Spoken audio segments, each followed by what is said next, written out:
In this video, I'm going to show you how to remove and reinstall Microsoft Edge in Windows 11.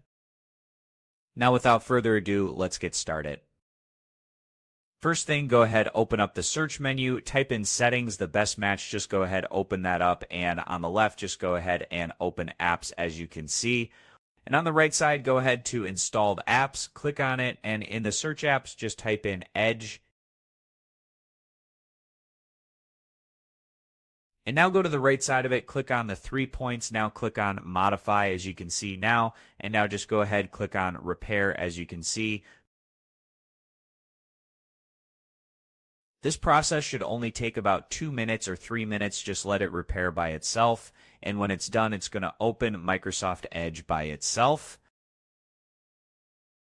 And now just go ahead, open Microsoft, and that's how to remove and reinstall Microsoft Edge in Windows 11. As always, thank you for watching.